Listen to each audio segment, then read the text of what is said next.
En mars prochain, ce sera la deuxième année consécutive où je participerai au semi-marathon de Paris.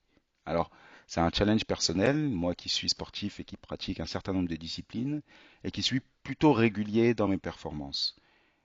Mais si on veut pouvoir atteindre un objectif comme celui-ci, c'est 21 km, je le rappelle, eh bien, il faut pouvoir avoir un plan d'entraînement. Sinon, on abandonne et quand on visualise pas le chemin pour pouvoir atteindre un objectif, c'est beaucoup plus compliqué de rester motivé ou du moins discipliné. Donc j'ai un plan. Et pour cela, donc, je m'entraîne et je suis ce plan qui est le mien. Et l'autre jour, lorsque je rentrais chez moi, eh bien, ma montre a partagé un rapport de mon activité, donc la course dans ce cas de figure, à mon téléphone, me disant quelles étaient mes performances, les points d'amélioration, les zones sur lesquelles j'étais un peu plus en difficulté ou alors justement où j'étais très très bien et sur lesquelles il fallait que je focalise mon entraînement pour pouvoir être encore meilleur là où je suis bon, mais surtout pardon, réduire mon niveau de nullité dans les passages un peu plus difficiles, entre guillemets. En rentrant chez moi, la lumière s'est allumée, petite lumière tamisée, mon home cinéma a commencé à jouer de la musique. J'aime beaucoup le jazz, donc c'était ça à ce moment-là.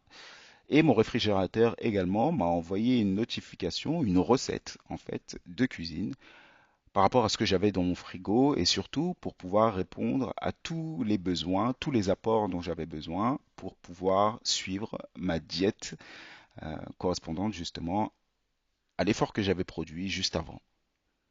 Et là, on va parler d'intelligence parce qu'il s'agit là véritablement d'intelligence. Comment ma maison sait que je rentre?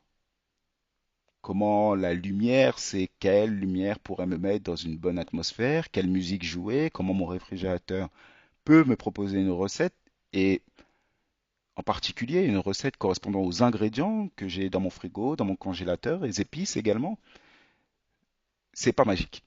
C'est ce qu'on appelle l'Internet des objets. Et à la différence d'un objet simple connecté, les objets qu'on pourrait appeler IoT, donc Internet of Things, l'Internet des objets, ce sont des objets qui vont apporter une couche de réflexion et d'analyse sur des données qui sont simples et brutes. Prenons un exemple. Un réfrigérateur classique vous permet de régler la température. Vous pouvez le faire soit de manière manuelle ou soit avec un bouton ou alors sur un écran directement. OK? C'est le niveau 1. Le réfrigérateur vous partage la température actuelle. Vous pouvez régler cette température. Vous avez une simple information.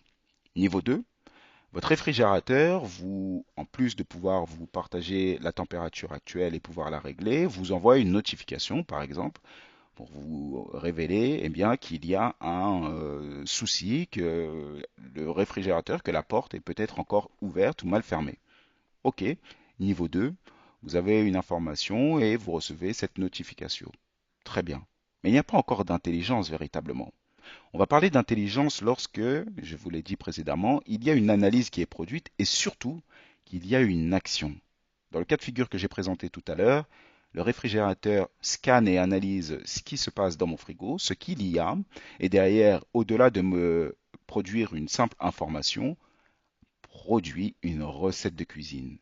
Et évidemment, ce réfrigérateur n'est pas seul, il communique avec tous les autres objets intelligents reliés à Internet qui sont dans ma maison.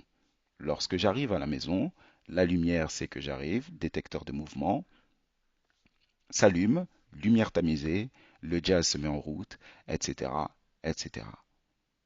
C'est la vie de demain.